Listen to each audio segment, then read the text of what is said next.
waggaa 30 ol miidiyaarra jiraatanii biyya alaa kana keessa waggaa 30 ol jiraatanii sheer waliif godha isin hundinuu sheer waliif godha. Biyya tana beekuu dhabuun isaanii seera biyyattii tanaa beekuu dhabuun isaanii akka malee nama gaddisiisa. Maallaqa arra garaa guuttataniif ja'anii jiruu ifirratti maatii ifirratti ilmaan ifirratti rakkoo guddaa kana harkisuun waan ajaa'ibaati. Biyyi tuni Ameerikaadha, Itoophiyaa miti. Warreen gartee mootummaa Itoophiyaati wajji dhimaa lubbuu namaa bakka harkatti waajjira keessaa fuudhee gataa jirutti haadholii teenya, abbootii teenya, shamarran, daa'ima abbaan barbaade itti taphatu sanii isinitti fakkaatensa. Onnee Itoophiyaadhaa yookaan asitti hin daleeyitu. Yeroo namni guddaan hiriyaa ilmoo isatti gartee gaddeebi'ee harka laatee gocha ajjeechaadhaa namarratti raawwachuudhaaf bakka namni jirutti makiinaa namaa keessatti itti dhufee kana gubbaadhaan seera mootummaa dagatee akka waan biyya jiruunsaa shiftaan shiftuma beeytee bakka hunda yoo dhaqeesse. Shiftaan shiftuma bakka hunda gizee dhaqeesse. Gowwaanis gowwa. Haala hamaa kana yeroo if mudan nin gatta. Inni biraa gaafa sitti tolte jetti manguddoon teenya gaafa sitti tolte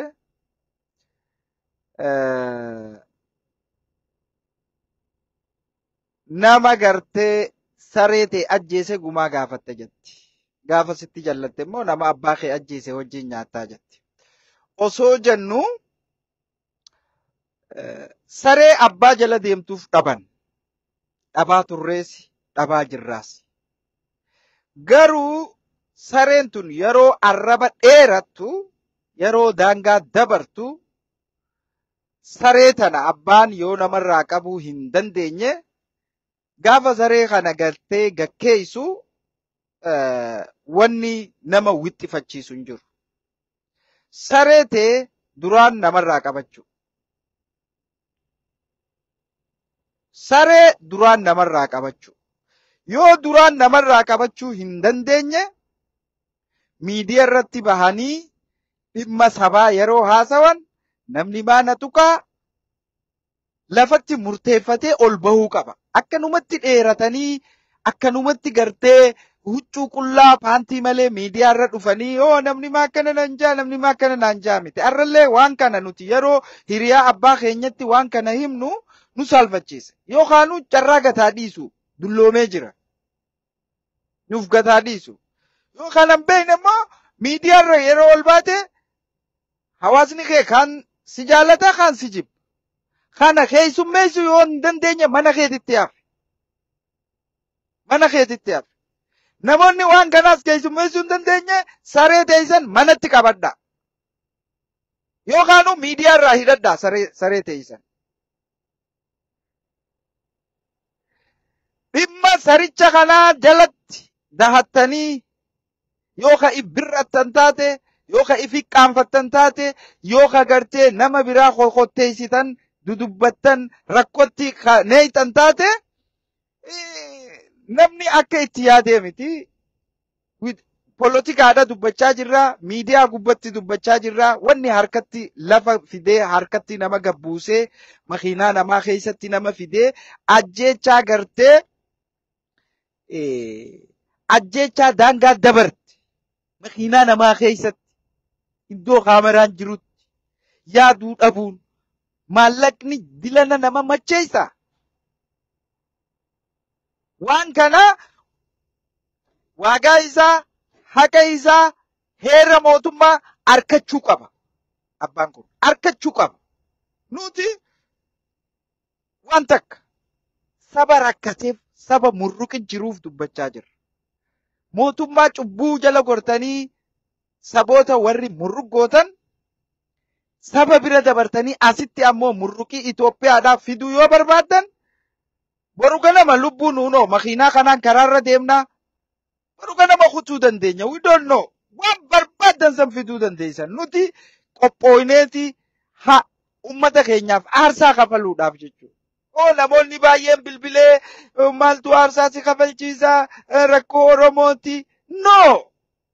Dhiira akka teenyaa nama lubbuun akka teenyatti mi'ooytu beekaa hayyoota daa'ima akka keenyaa warra boru biyya bulchuutu biyya keessaa dhumaa jira.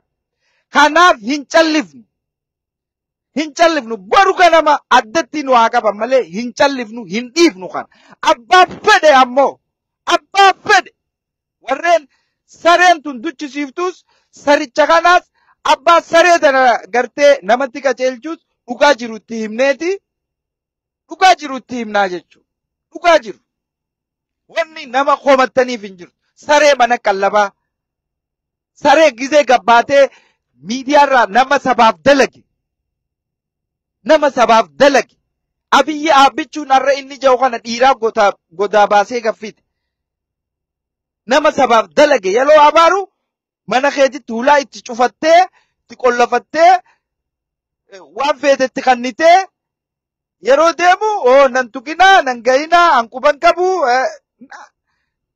quba qabaachuu baannaan namarraa qabadhu yookaan ifirraa qabbaasuudha jechuudha. Nama dhehee heera mootummaa dheeyse ni bakkate caakkaa jira see Itoophiyaa jira see eessa dheeysa mootummaa biyya tanatti dheeysuu hin qabdu itti dheeysita malee seera biyya tanaa itti dheeysita malee dheeysuu hin qabdu. Maaltu fidee harka si naqe? Maaltu si aarsa dila kan? Takkaa sabaaf jettee osoo naman dhayinarraa mootummaa cubbuu kanaaf jettee nama dhoyita.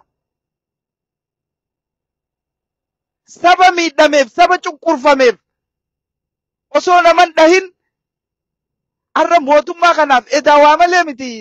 Finfinnee keessatti kaadireen wanna quuftee wanna jettu. Waagaa kee harkatta, waagaa kee. Waagaa kee harkatta. Ni harkattaa miti, ni harkatta. Seeran beektu. Dheerattee dumaa rabbiin si dheereessee jalaaf. Ol dheereessee si jalaaf. Gaddaafaan ta'e gaddaafaan ta'e nama nan qabdu. Jarana gowwaa ifirraa fageessa. Namni gowwaa wajjin dhalate. Yeroo hunda yaaddoon irraan baatu. Namni gowwaa wajjin dhalate. Gowwaa kana gizee takka namarraa eega. Gizee takka ifirraa eega. Gizee takka walirraa eega gowwaa kana. Rakko gizee hunda. Gowwaa kana mana kaayyattee gizee taan namarraa eegaa. Gizee taan ifirraa eegaa. Mashakkaa tana yoo ka if keeysu taate wel bareeda dandamachuu. Garuu as keessatti dhimma seeraa kana fashaleessuuf nama kaameraa jira, viidiyoo jira, waan hunda harkannee jirra. Ragaan hundi guutamee jira. Obboleessa kiyya 5 duwwatti isin baafnee jirra. 5 duwwatti. 5 duwwatti baatanii jirtan. 5 duwwatti. Namni waanuma nyaatallee hanga garaan gaatu hin eeggatu.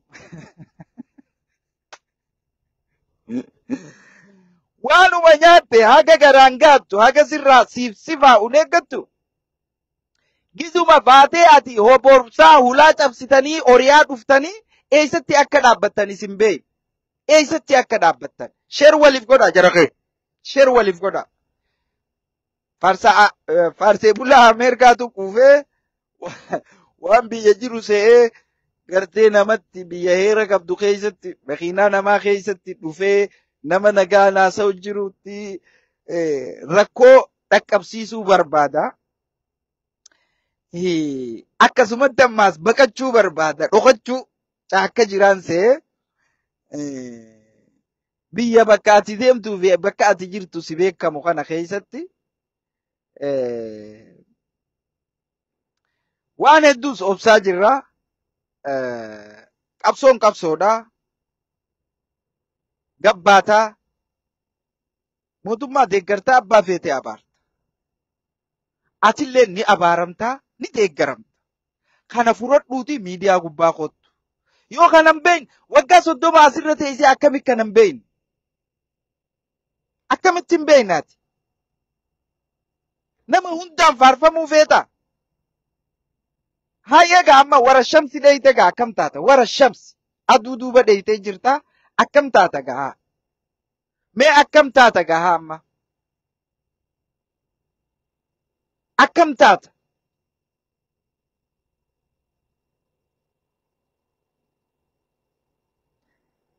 Akkamitti? Egaa waan jiru beeytanii akkasitti iyyitan waa'ee ajjechaa irra deddeebitanii haasoytan. Maal isin godhe? Maal isin jee mucaan? Kanaaf ni harkatta waagaa keetii. Namoonni ammoo saree maraattu, saree nama hunda ciniintu, saree tana nun ciniintu jennee gizee ifirraa dhorkinu, ifirraa dhorkuu keenyatti dallantan. Yoo barbaachisaa ta'e dhiifama nu godha, yoommoo dhiifaman goones weel. Dhimma saree maraattuu tana, saree maraattuu mana kaayyattan kana, yoo dhimma keeysanitti, dhimma dhuunfatti ifikka qabdan taate, karra mi'aawu abbaa beeka. Karra isinin mi'aawu isintu beekaa jechuudha. Garuu saree maraattuu hanga obsinuus obsine, hedduus kabanye, abbaa jala deemtuuf dhabanii jennee dhabnee jirra. Asii achitti garuu bakka harki dhufetti arraas dhiiga mucaa kanaa haqa mucaa kanaa dhoysuudhaaf manguddummaadhaan olii gad gizee deemtan aysara hin dalagu kun hin dalagu seeraa bakkittoon qammasu qaba dideef qammasee qammasu qaba jechuudha. Dhuguu qaba aligororeen dhuguu qaba. Hai. Abo jannaan janna malee hai makiinaa wannaa itti kannitanii maali boo hai manatti kannitanii haa nama arrabsuu maali haa nama dhahuu abbaa fedhe maali inni eenyu isin hai maal jechuu oo dhoorkuu hin dandeenyu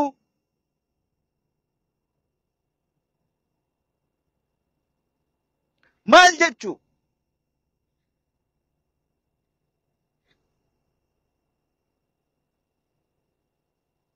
hai deebitanii ammas ayee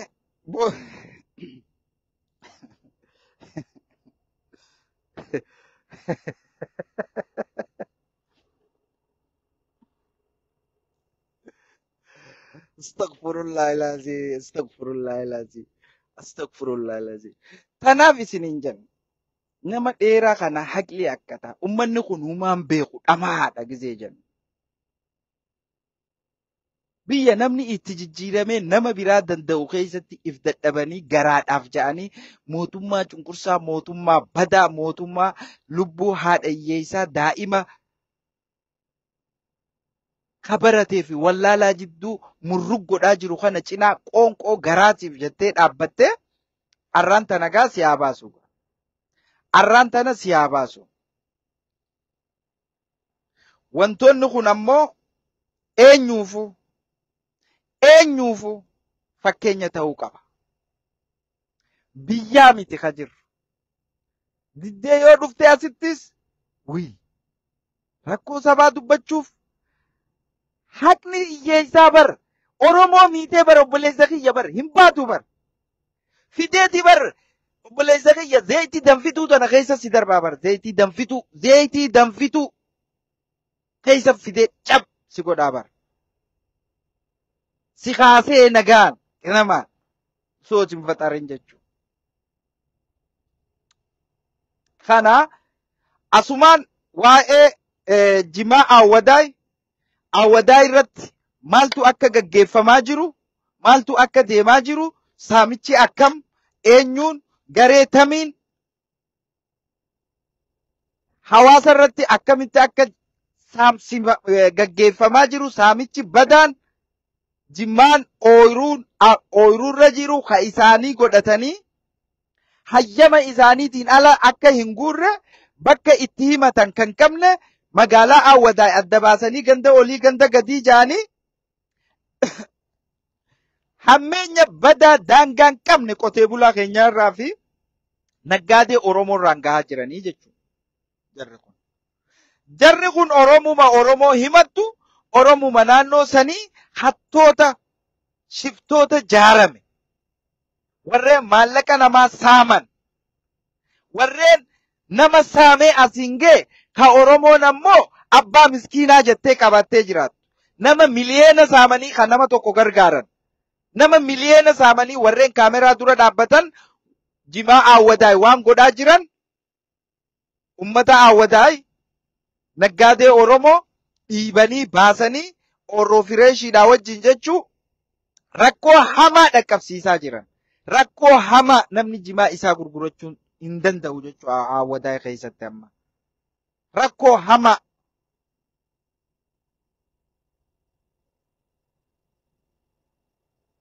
Jeedalla hoolaa keessa jirtu jechuudha. Rakkoo hamaa. Dhimma dhuunfaa godhatanii qabeenya ummataa. Qabeenya ummataa waan Rabbiin Harargee tana buusen beeku ani. Waan Harargee tana buusen beeku. Osoo boombaa bishaan tokko hin baasin namaaf waan garee wal jaarti. Ummata feemasoota waa xiqqashoo if jala qabdee godhaa jirtu waan nama suukanneessu. Gocha kanammoo bal'inaan akka gaaritti dhufnee irraa dubbachuu teenya. Akka gaaritti jechuudha. Kanaaf dhimma yeroo gabaabdutti wantoota kana yoo dhaabuu baatan ummanninis waldaa orroo fireeshii jaanii waan kana gartee namoota wajjin walitti dahatanii saaminsa naggaatee duraan qabdu tujjaarrotii Awwadaay abbootii qabeenyaa Awwadaay guututti onsanii mana isaanii waan hunda onsanii waan deemaa jiru bal'inaan dhugaa Rabbii dubbachuuf waan nama sookanneessu waan ilmaan Oromootiin ilmaan Harargeetiin warri Awwadaay tahaa jiru bareechinee isinii himnaa jechuudha. Inni biraa faarsee bulaan Alii Gororeerraa akka fakkeenya fudhattan. Faarsee bulaan Ameerikaadhaa. Jara keenya biyyi tun Ameerikaadha. Siyaasaa yoo dandeesse chaalenjii nama godhe. Waan biyyaa yoo dandeesse chaalenjii nama godhe. Lubbuun nama dhumuu itti gammaduu fi fixuu bira kuttanii as keessatti ammoo tarkaanfii fudhachuudhaaf seera wallaalaa baqachuudhaan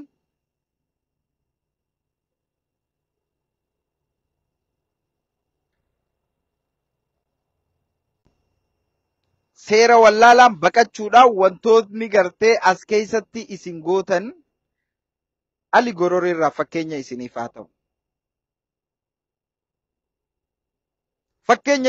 ta'u. Namni gartee haqa ummataa dhooysee biyyee irra dachaasee mootummaa cubbuu kanaa wajjin jiraatu zayitii oowwituu keessa seena. Barmiila zayitii danfaa keessa seeneeti akka chipsitti waadama jechuudha. Akka chipsitti. Filadhaatii qotta. Miidiyaa gubbaa gizee dhuftan gorsa. Miidiyaa gubbaa gizee dhuftan wahuma lama. Kasi faarsuu fi kasi jaalatutu jira. Kasi deeggaruu fi kasi balaaleffatutu jira. Yoo waan kana hin dandeenye mana kee taa'i afadhu. Yoo dhimma kana hin dandeenye mana kee taa'i. asirratti ol baatee hoomacha darbitee ka waan takka hin finne babababababababababab jettee osoo dhugaa hin qabne osoo dandeettii hin qabne beeraa fi gartee haawwanii wajjin wal lolaa ooluun faayidaa siif hin qabu jechuudha.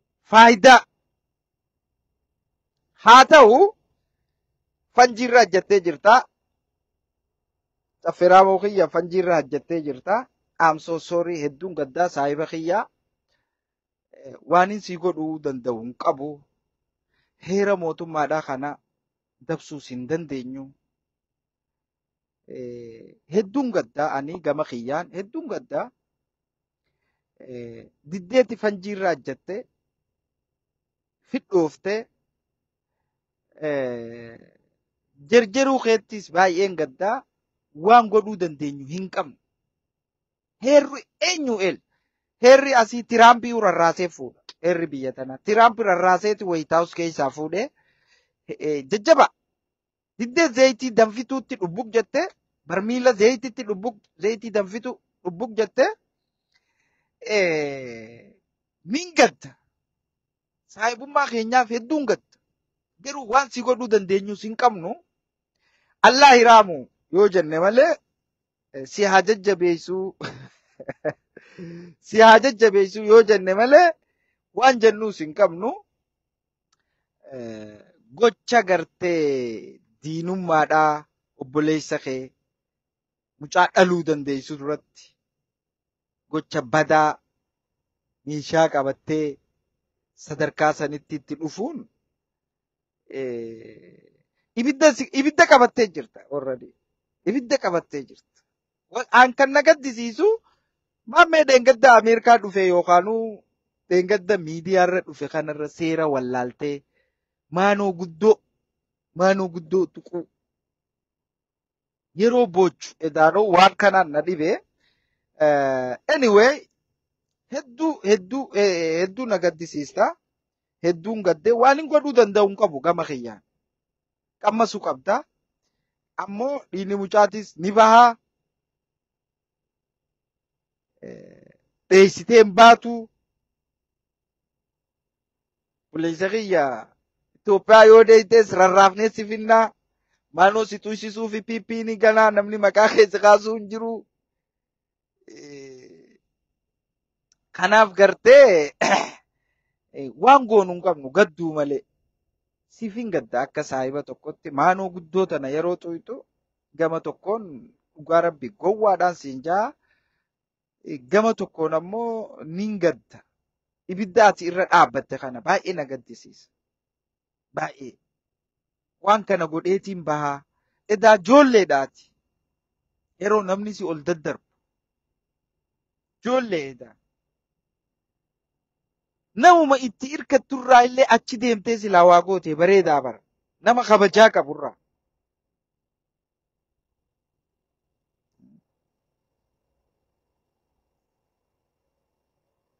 Dila kana hunda maallee inni kun si sakkarse. Dila kana hunda moo waay maaliif dhugaa kamiif haqa kamiif haqa kamiifi harka laatta haqa kamiif.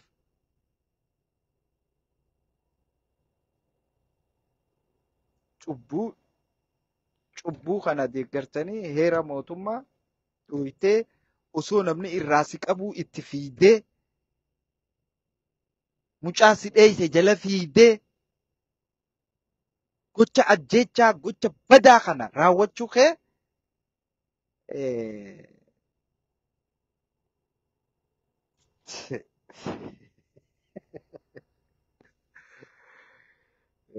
wallahi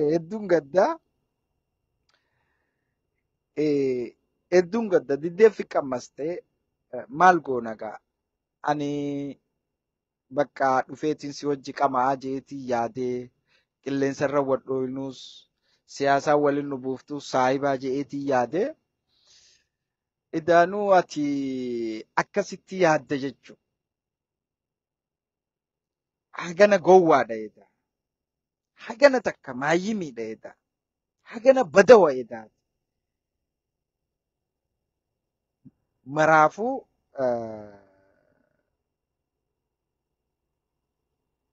hedduu gaddinee seera mootummaa kana darbuu hin dandeenyu. Nuti akka ati fiigde sanitti seera mootummaa kana dura fiiguu hin dandeenyu. Nama dhahanii fiiguun, nama dhahuun yakka guddaa. Osoo namni nama dheessuu nama jala fiiguun yakka guddaa. Erga dhooyte immoo deemtee fiigdee dhokachuu yakka guddaa. Hai! Akkami yakka dila kana hojjettan? Yakka dila kana obboleessa kiyyaaniin dhihee jettee bira yoo dhaabbatte hoo? Eessa fiig? Fiiguun qoftiin akka badaa ta'e hin beektu? Dheessuun akka yakka badaa ta'e hin beektu ati? Hanga har'aa seera kana hin beektu ati? Hanga har'aa maaliif beekta ati? Shamarranii wajji wal abaaruu hiriyaa haadhateetii hiriyaa ummaa teetii abaaruu malee maaliif beekta? Miidiyaa irra teessee hiriyaa ijoollee teetii abaaruu malee.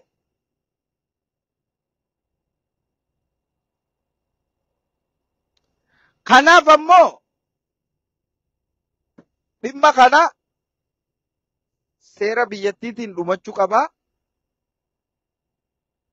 Heera mootummaa cabsee nama dhehee fiigee osoo namni irraa nama qabu nama dhehee deebi'ee nama nagaan taa'u jiru dhufee dhehee gocha kana immoo ni dho'isinaa irra dimnaa yoo jettan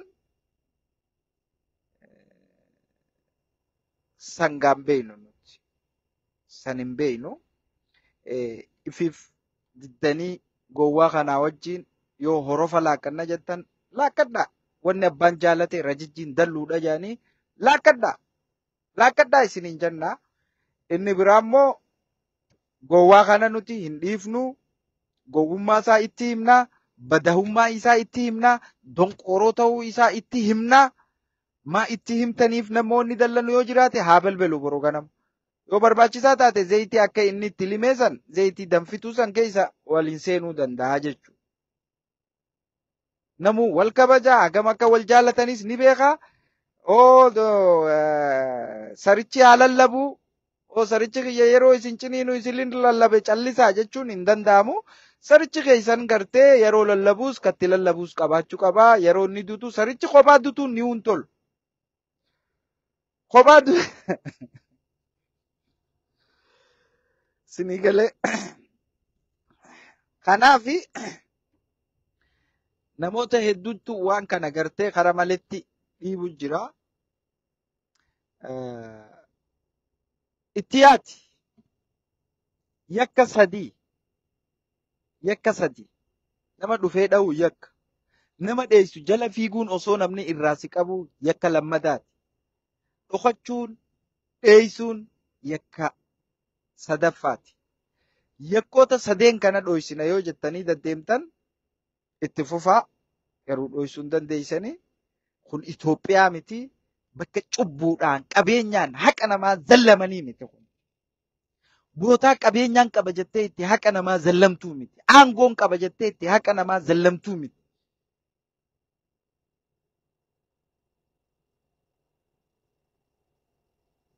Bootaa gartee maallaqaan qaba jettee no kun hin ta'u. Maraafuu galatoomaa ulfaadhaa namoonni biraa warreen akka gartee baluu eenyu itti gaafatamaan afooshaa kan Minisootaa jiruun ba'an. Itti gaafatamaa afooshaa kan Minisootaa jirtu. Waan kana fakkeenya irraa fudhadhu atis. Fakkeenya irraa fudhadhu. Hedduun dhaadatina. Hin beeytan mootummaa kana. Hedduu xarraq hin jayina mootummaa kanaaf jettanii. Hedduu xarraq rakkoon hawaasaa isin hin danfisin hammeenyi mootummaatu isin danfisa. Hattoota. Rakkoon hawaasaa namni ajjeefame harree irratti fe'amu.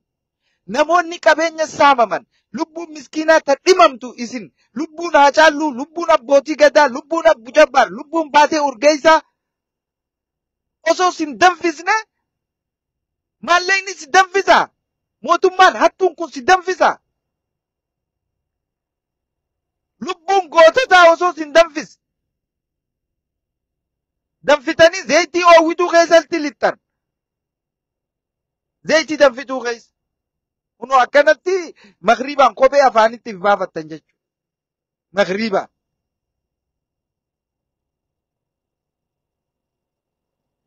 Namni waan sodaatu hin qabne mataan isaatu sodaadha jette Oromoo. Namni waan sodaatu hin qabne mataan isaatu sodaadha jette. Kanaafi Caffeeraammoon waan kana qammasuu qaba. Qammasuu qaba. Hin baaragin. Waddoo yagabbaa kabaar maal jaansi boo namni akka seentetti daayitee baata. Akka seentetti daayitee baata. Waddoo yagabbaa kabaar ka waashtoo yoo xanjilee lamaan irra daaljeesi. Namni si gargaaru hin jiru akka seentetti daayitee baata. Kana jara keenya galatooma ulfaadhaadha. Rakkoo tanaa jira. Faarsee bulaa Ameerikaa sagal duwwa baafnee jirra. Sagal duwwatti baafnee jirra. Rabbiinis dhugaa wajjin haqaa wajjin dhaabbata. Iddoo dhugaa dhaabbata Rabbiin. Sagal duwwatti baafnee jirra. Kanaaf dhugaa wajjin dhaabbadhaa. Saba keessanii wajjin dhaabbadhaa. Haqaa wajjin dhaabbadhaa. Garaadhaaf jettanii carraaqqadhaa. Mudhii teessanii dhadhaa. Jabaadhaa. Carraaqqadhaa. Naman gunatinaa. Obboleessa keetis yoo taaten gunatin carraaqqadhu obboleessa kee. Gajjii carraaqqadhu. Namaas gargaari ni dandeessa. Si galeeme. Carraaqqachuu yoo baatte mataadhaan cabxaa. Saayikooloojii si tuqamaa. Ergamtuu taataa. Si galeeme. Nama namaaf ergamu taataa. Ni jilbiibbattaa. Hiriyaateetiin mana si xareessisa. Yoo carraaqqachuu baatte. Maanoo gurguddoo akkanaa kanatu itti. Garba si liqimsu keessa seenta. Hin sodaattu. Jaartii si ergata hin sodaattu. Ibidda qabadhu siin jaan ni qabatta. Hin sodaattu. Yoo carraaqqatte garuu, yoo dalagatte garuu, yoo mudhii ta'e hidhattee, ka dalagattu taate, nageenya keetiis eeydeeti namaafis nagaa kannitee dhugaa wajjin dhaabbattaa jechuudha.